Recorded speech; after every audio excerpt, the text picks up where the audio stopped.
Hey, welcome everybody to Pro Mindset Podcast. This is your host, Craig Domann. Today, I've got another European guest. This young lady, Céleste Mordenti, is a world level elite gymnast. And I want to welcome you to Pro Mindset. Thank you so much for having me. Okay, so why don't you give your credentials, like your biggest win, biggest international win? My biggest international win was about a year ago.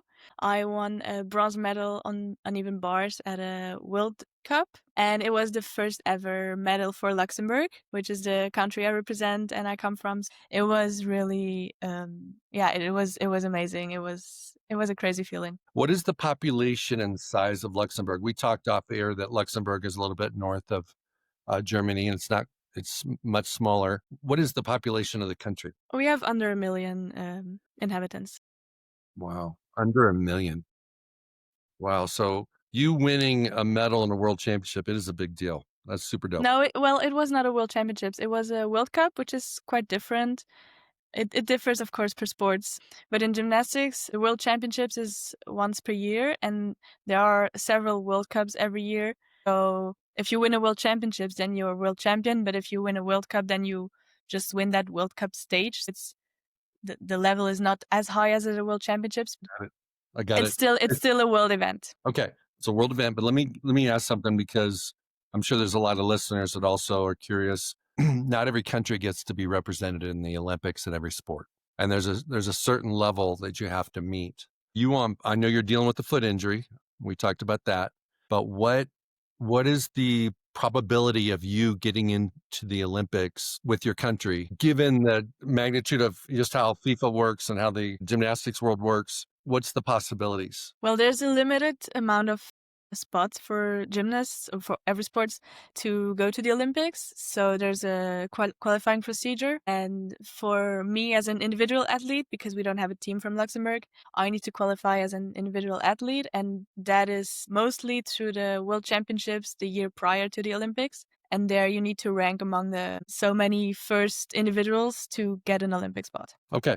So if you don't make the Olympics this time, are you going to age out, or can you continue to do this? Or do you have a goal or dream of continuing to do this to try to hit the next Olympics? Well, of course, the Olympics has become a dream that has become more realistic over the past years. But when I was young, I never thought I would ever get as far as I am now. So to be honest, I'm really doing gymnastics because I really enjoy it, because it's really fun to me and I really like just progressing. I'm actually really proud of the progress I've made over the past years, and that has really motivated me to keep going. So I think regardless of the Olympics, I think that's also a big motivation for me to keep going, and qualifying to the Olympics would make it even more special, I think. Absolutely.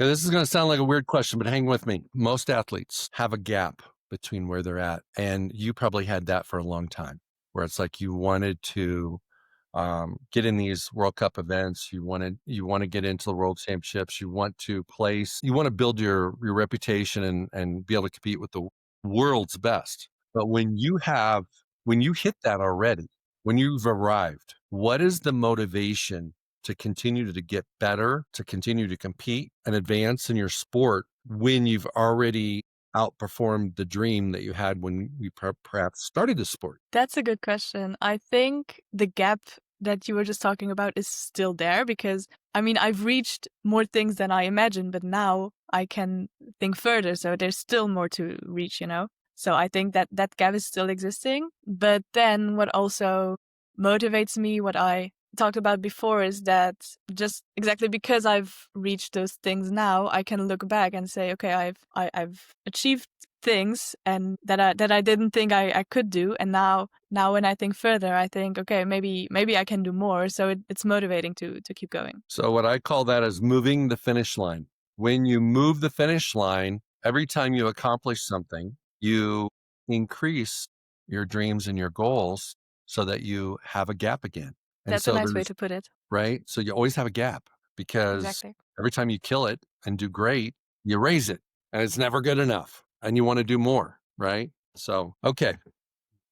As we talked off air, I've had several people in the gymnastics world as guests over the years. And one thing that I find with gymnasts is how fragile the confidence is and how, a young lady or a young man can show up for an event, game on, locked in, confident, healthy, all these things. And then one little thing goes wrong. And all of a sudden it's like a domino effect. How do you build your confidence and how do you protect your confidence? Yeah, I think building confidence is a really important thing in gymnastics. It has been something that I've really been learning over the past years to, first of all, build confidence for the skills that I'm doing, and then also even further build confidence for competitions specifically. So yeah, it's really...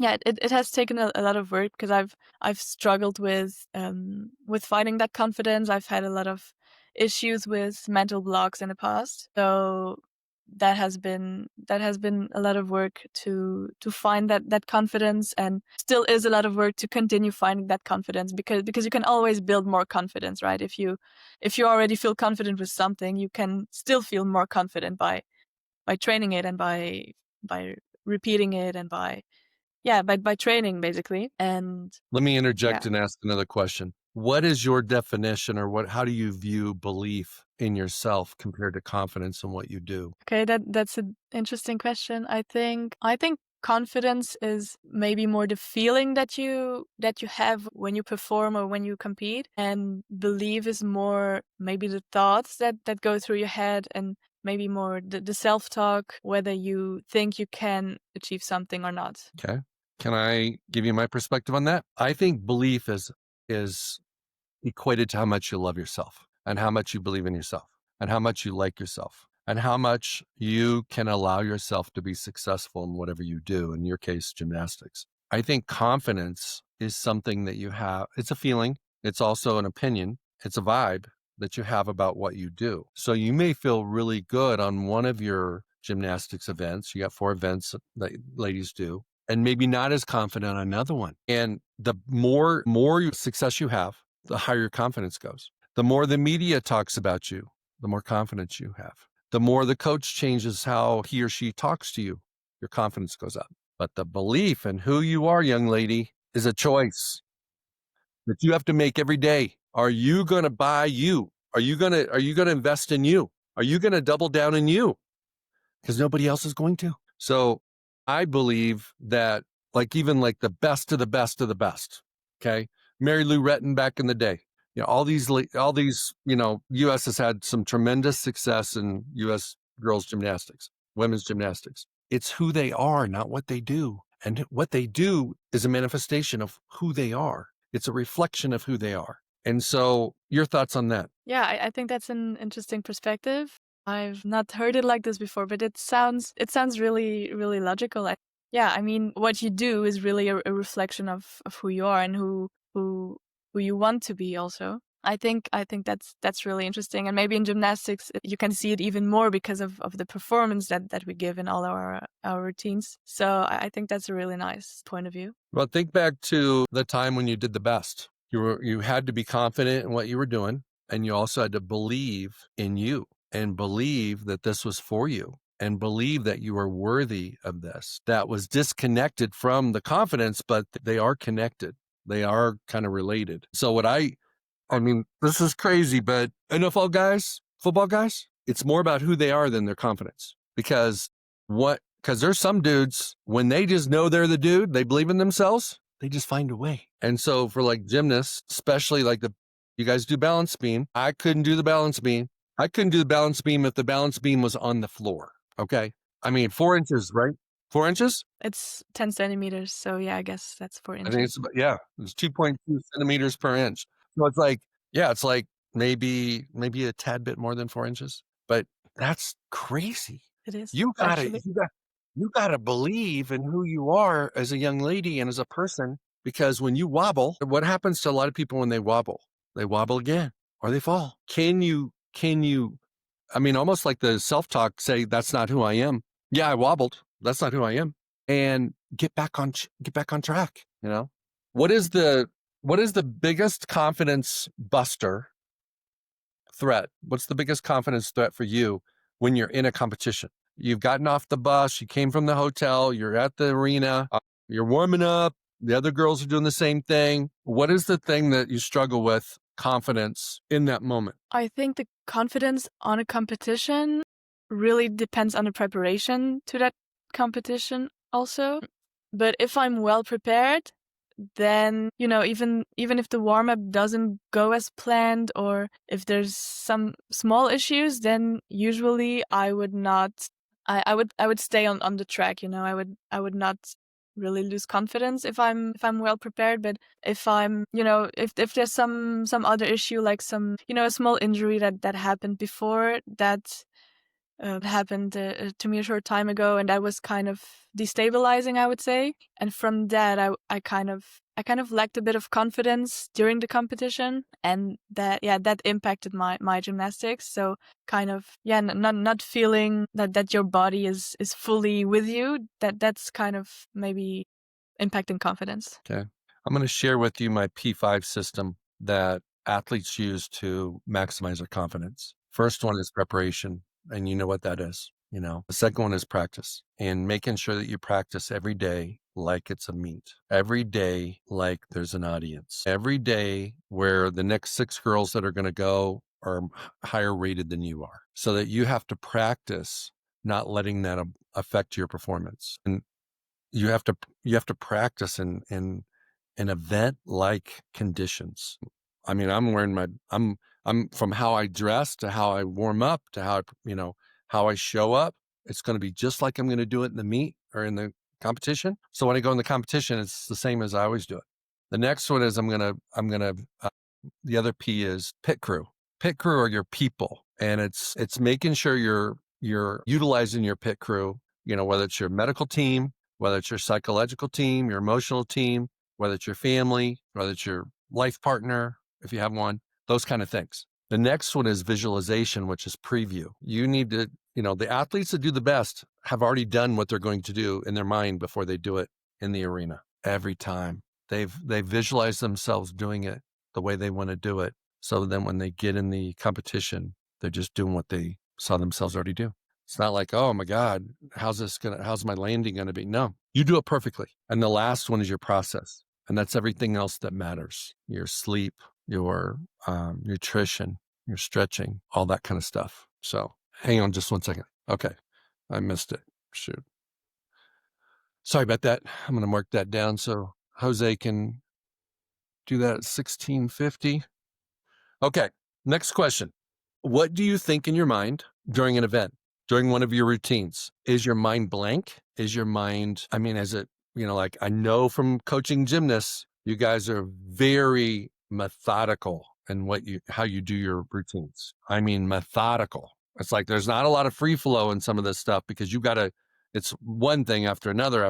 You got to do it perfectly. And to me, that creates a lot of rigidity from the standpoint of, holy smokes, I gotta just relax. Like the floor exercise allows you to relax, but the beam, holy smokes, how can you relax? So what's going on what's your self-talk? It depends on the apparatus. To be honest, I have kind of a different thoughts depending on which event I compete on. But usually I just have some specific things that I think of at specific moments during my routines. So for example on vault, which is really fast, but still it's so fast and so much is happening in so little time. So during the run, I usually count my steps in my head. So then that's the thing I'm focusing on when I run, so that I don't get distracted by anything else, and that I have this routine of getting regularity into the run. Because then once you arrive at the table, then everything happens so fast. So you really need to be focused. So yeah, that's on vault. And then on floor, you've got your floor music. So what I do on floor is that I usually just go with the music. I'm not a very musical person, but it like kind of carries you through the routine. So that kind of, for me, makes floor easier to maintain focus than beam, for example, where you don't have the music, because on beam it's really it's quite long. So it's 1.5 minutes, but it gives you a lot of time to think in between your acrobatic elements. So there I try to really have those those key points where I focus on the skill that I'm about to do. But still, I think beam is the hardest to manage your thoughts, I would say. And then bars is more I'm able to more stay in the flow because it's really just one after the other, and it's kind of just flows, I guess. So I find that a bit easier compared to other apparatus. Okay. I've never competed in a gymnastics event in my life. Okay. But I got to ask you, why don't you flow in all of them? Why Yeah, don't you? I mean that's the goal, right? That's what you want to achieve. But some events are harder than others to achieve that flow that you kind of wish to have. So Okay, so when you run and you count the steps, you can't flow because you're counting steps. Why couldn't you? How many? Like you probably only practice 2 or 3 times before a meet. Just kidding. You probably practice hundreds of times. Hundreds. How many times do you think you've done the vault in your life? I have no idea. 4,000? More? Less? Yeah, something like that, I guess. How many years you been doing this? Gymnastics, basically my whole life. But vault, I guess. I don't know. This vault I've been doing for 5 years now, I think. Okay. So you got 5 years worth of work put in. You've done it thousands of times. We Yes. don't know how many. Do you take the same amount of steps every single time? Yes. Okay. So I'm challenging you. I see. We have never competed in the vault. And I certainly don't have the credentials to coach somebody in the vault, but I have a lot of credentials to coach people on flow. And so my question is, how can you turn those? How many steps is it typically? I do 8. You do 8 steps. Okay. So have you ever timed yourself how long that takes? Is that like 2 seconds, 3 seconds? Yeah, something like that. 3, 4 seconds, 3 seconds, 4 Okay. seconds. So I'm going to challenge you sometime to don't count your steps because you're going to do them automatically anyway. And to have something in your mind that is flowing and confident. Now, if you don't call me if you crash on the vault because you try this, okay? I don't want to get you injured. No. I don't want to get in trouble. But I'm telling you, if it's the same number of steps every time, and it's pretty much the same amount of time within just a little bit difference, it's like, I got this. Whatever self-talk you tell yourself, where you're a badass. You're the best because your body is on autopilot. It already knows what to do. Once you hit the vault, you cannot plan. It happens. And you're on autopilot. Fair? It's like you just do it. The running should be the same. You should just do it. Yes, I mean, it will definitely be the same if I don't count my steps, but I just do it because it's kind of, I don't know, it's the way that flow? I mean, it might be your flow. I don't know. Yeah, I guess it is. It might be. So I'm just challenging you because you were talking about the bars being the easiest because it's so flowing and moving, and it's like you got to turn everything else and make it like the bars. That would be great. Right? And that way, because you're not like wondering how many steps you should take. Hopefully you're not having a conversation in your head that I took too many steps. No, you're going full speed. Do you ever not go full speed when you do the vault? Do you go half speed ever? Heck no. You go as fast as you can. Now, the fast as you can be different on different days because you might have different levels of energy, but your flow should start before you flinch a muscle, before you even start in your vault. Your flow should start the same flow that you have when you're going in the air and you're out of control, but you're in control. We think you're out of control, but you're in control. And I would land on my head and you're landing on your feet. Okay. Does that make any sense, or am I crazy? Because if I'm crazy, I'm okay with that. No, it does make sense. But the fact that I'm counting my steps doesn't mean that I'm trying to distract myself from being in the flow, because I'm still trying, before I go on every event, I still try to find that good feeling, what I call it, a good feeling about what I'm about to do. But that might be what you mean with in the flow, And good feeling is also confidence. Absolutely. Right? I'm sure there's been some times when you were doing the vault and you're not feeling really good about it, not feeling confident about it. And normally it's a self-fulfilling thing. If you don't feel confident, you don't do well. And if you do feel confident, most of the time you do well. So so I know gymnastics coaches take these 4 events and they make them 4 different events. What I'm suggesting, I'm just challenging you. I'm not saying you should do this. I'm just think about it. Think about it. They're all the same. Your body's doing different things. There's no question. The skills required, totally different. Probably the beam is the most technical. I mean, it's technical. You can get hurt if you don't do this technical. So everything is taught technical, but the best of the best are in the flow and their body already knows what to do. And if you think you drive a car, okay. When you drive a car, do you think about how you're turning the steering wheel or how your foot is pushing on the pedal or the brake? Usually not. Autopilot. In fact, you could go to the grocery store and drive home and you're not even thinking about how to get home because once you come to an intersection, you know to turn right or left. It's autopilot. So what I'm trying to bring to light is the concept that once you put in the work, once you put in the training, which you've done, your body knows what to do. The question is, will your mind allow it to be great? And the answer is sometimes it does and sometimes it doesn't. And when you're in the flow, it has a better probability of being great. Share with our audience your biggest disappointment in the sport and how you responded to that. What was your challenge in responding to your biggest disappointment? My biggest disappointment? I'm not sure if you can call it disappointment, but definitely challenge was a few years back when I struggled a lot with mental blocks. That was a very hard time because it was quite heavy. I would not be able or have confidence to do skills that I would usually do. So that was very frustrating, very challenging. That was very hard. And yeah, how I came back from that to where I'm today is really first accepting that it was the way it was. That was a very important first step. And then also go back to the basics, to the foundations, to the things that I am confident, that I was confident with at that moment, and build confidence from there to really have this inner feeling that you are in control and that you are really building this confidence for yourself and that you really trust what you're doing. That was a long process, and it's a process that is still going today, still building more and more confidence. So yeah, I guess that was the biggest challenge. Dig a little bit deeper. Give an example of a competition where you had a mental block, you lacked confidence, and how'd that show up? Did you withdraw? Did you, how did it show up? Did you not do what you were planning? Like in a floor exercise, you didn't do everything you were supposed to do that was in the routine because you didn't have confidence about one of the jumps.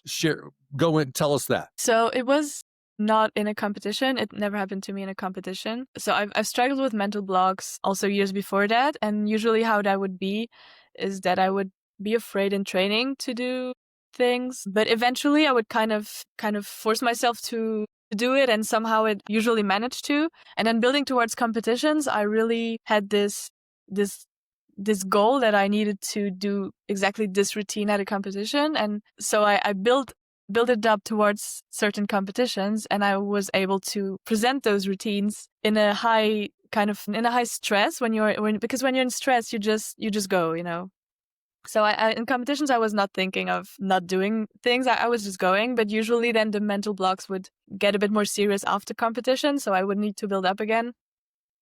And how it was in that period where it was a bit heavier, those mental blocks, I didn't do competitions in that period. And I was preparing for a competition a bit later. And yeah, how I did that then is also just really, focus on this competition and kind of really build it up, I guess, a bit with the stress. But that was also every time it was just a temporary fix, I guess, because it was never finding that true confidence. It was really just, for that one moment, just go. So after that, I really took it from the beginning and built that confidence again. Lack of confidence was your mental block. Was there anything else? What do you mean exactly? Well, you said you were dealing with mental blocks, plural. And my question is, was it only a lack of confidence or was it something else?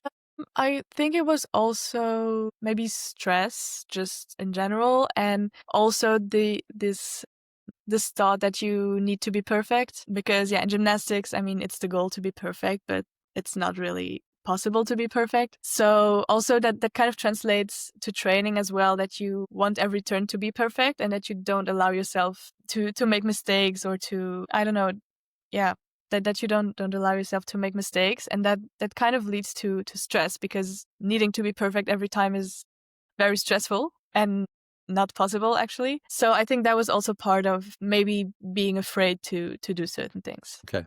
So I've identified 4 confidence busters. They bust your confidence. They destroy your confidence. 4 things: perfection, comparison, scoreboard watching, and desperation. Let's talk about each one of them. Perfection is you're focusing on the gap. Instead of focusing on being your best, you're focusing on what you should do, or what you could do, or what you need to do. So is that an inside conversation with yourself or an outside conversation? That's an outside conversation, because you're looking at something you should do instead of just being it and doing it. Okay. So I talk about mentally, you play an inside game or an outside game. When you play an inside game, it's you, and you can be fully confident. But anytime you start playing an outside game, it hurts your confidence. It just can come in different flavors. And that's when you're looking at your circumstances. You're looking at all these things. And so now let's go to the next one, which is comparison, outside game. You're seeing how you're doing to some person that maybe you used to be better than. Now she's better than you in this one thing. So all your brain is doing is like, how did she get better? I used to be better than her. Comparison. Okay. You also can compare yourself from meet to meet, competition to competition. Dadgummit, I did it last time. Why can't I do it this time? So comparison's bad deal. Bad deal. The next one is scoreboard watching. And that is like keeping track of what the judges think, and start calculating in your mind what you need to do to make the Olympics, to medal, to beat your personal best. Every time an athlete, especially gymnasts, start thinking about those thoughts, that's an outside game again. It destroys your confidence, because it also puts pressure and stress and anxiety in your mind. And the last thing that kills confidence is desperation. Desperation shows up. This is the last one. This is your second vault. Last one. This is you're it. And you're done. All of a sudden you feel this pressure, like, crap, I got to do it this time. So my suggestion, for what it's worth, is to understand that there are confidence attackers. And there's probably more, but those are the 4 that I've identified. And perfection is, for high achieving people, it's always there. And once they master perfection, meaning they don't let perfection in their mind, they go straight to comparison. And then when they overcome that shit, let's look at the score. How am I doing? And if they can survive that, there's always in every meet going to be the last one. So it's like, you're killing it. You're doing great. Last one. Your coach says, hey man, if you can do this, man, you're going to medal. You're going to this, whatever. Desperation. So how does that resonate? Does that make sense? It does make a lot of sense. Okay. Is there anything else that you feel like attacks your confidence? I think those 4, include almost everything. Yeah, that's pretty inclusive. Yeah. But perfection is a huge one. I mean, so many high achieving people, I've been there. You just want to be perfect, and we're not going to be perfect, Let's talk about, may I share with you how I coach people to block out the confidence busters? Okay. We talked a second offline about performance bubbles. And when you create a performance bubble, it's a mental headspace that's a safe zone where everything that's for you is in your mind and in your bubble. And any of this stuff, like lack of confidence, what happened last time, what your mom said, what your coach said, what a competitor said, what a competitor did, none of that stuff gets to come in.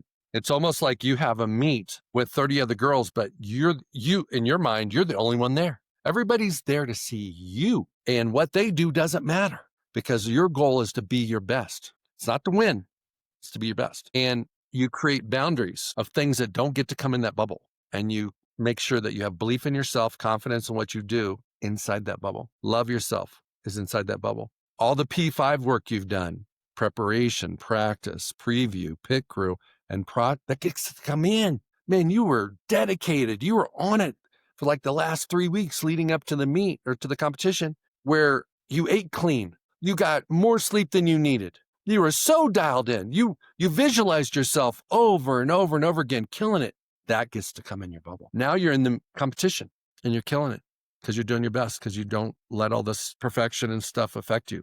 Noise, expectations, outcomes don't get to come in. None of that stuff gets to come in.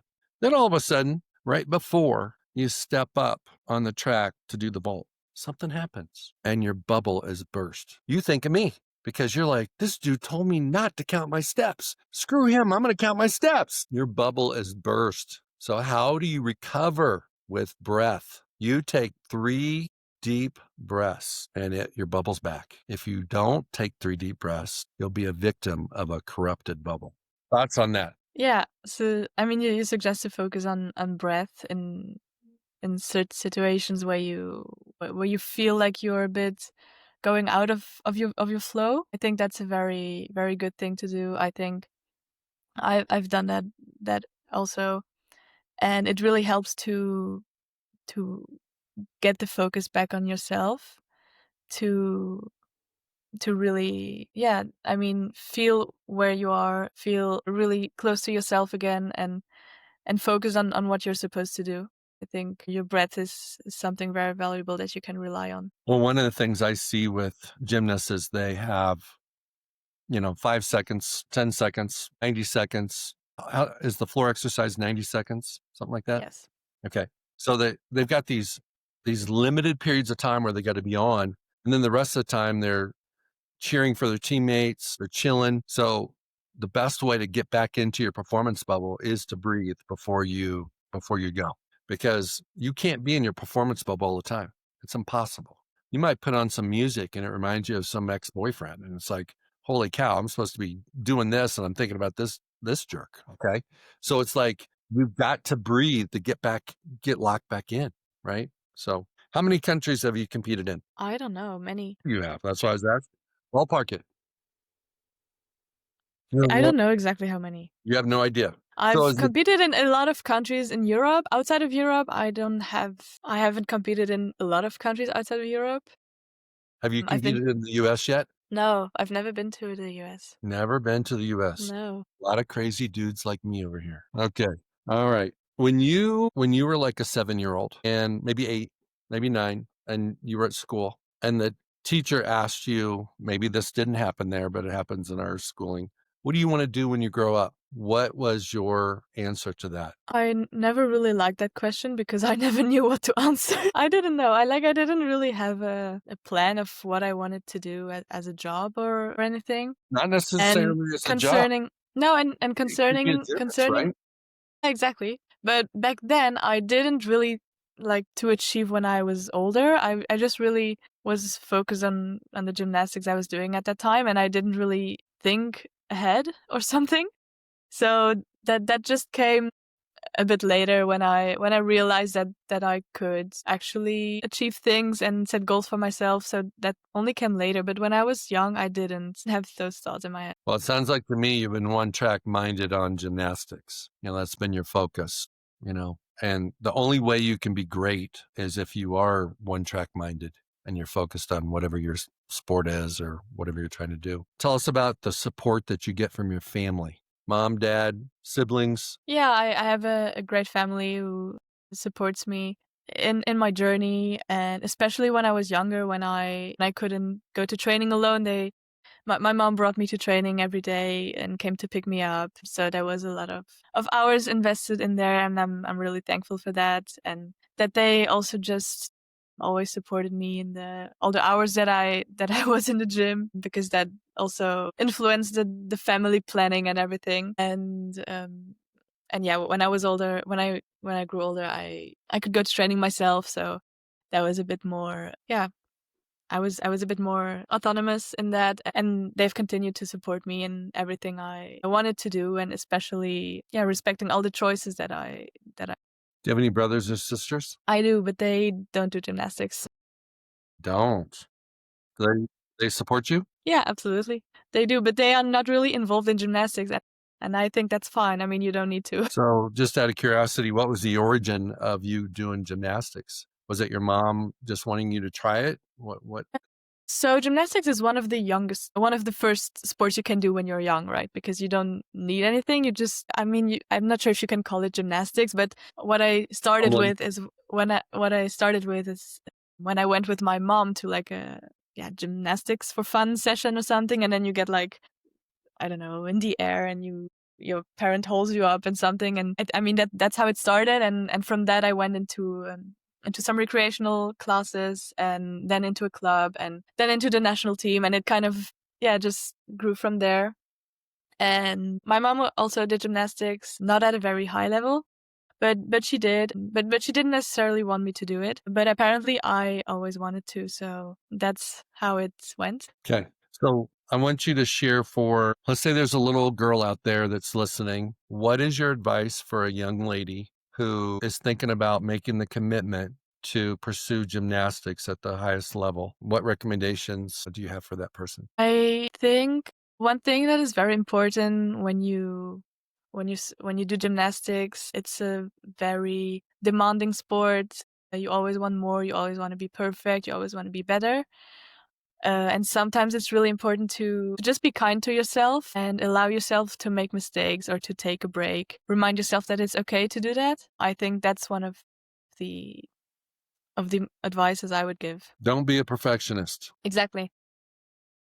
Well, here's the funny thing about perfection. You want to be great, you have to practice, and you have to have a high standard on how you execute the skills. But then you can't beat yourself up when you don't do it perfect. And so you have to have that high standard to actually be at the level you're at. So you got to try to do it perfect. But when you don't do it perfect, you can't be, you just can't be hard on yourself. Yeah, that's the hard balance to find, I think. Because obviously you need to want to be perfect, because that's somehow it's the goal. But on the other side, you also need to allow yourself to make mistakes and to be able to grow into that goal that you have. And even if you never reach it, it's just a matter of getting closer and closer to that. Well, I think I would break that up into intentions and your response. So your intention should be to be perfect. You should intend to want to do it perfect. But when you don't, which we never do, how do you respond to that? And that's where the problem is. It's not in the intentions, it's in the response. So it's not like perfection's a bad word. It's just that your relationship with it after you perform should be to give yourself love and grace on how well you did do, instead of beat yourself up on what you could have did. So, Yeah, well, Celeste, absolutely. I just looked at the clock. I want to thank you very much for being on Pro Mindset. We're taping this on a Friday night, and it's like 8:00 at night in Luxembourg in Europe. I want to thank you for being vulnerable, talking about your sport. I want to wish you the best of luck with your recovery from your foot. And I hope you go as far as you want to go in this sport. Thank you so much. And thank you for reaching out, for contacting me to be on your podcast. It was... Hey, it's Craig Domann, the host of Pro Mindset Podcast. I want to thank you for listening or watching today's show. And you can catch us every week on the normal social media platforms like YouTube, Facebook, Instagram, and all the listening podcast platforms. I hope you enjoyed today's show. And more importantly, I hope you gained a pro mindset insight. Please be sure to rate and review Pro Mindset Podcast. And I look forward to catching up with you on our next show.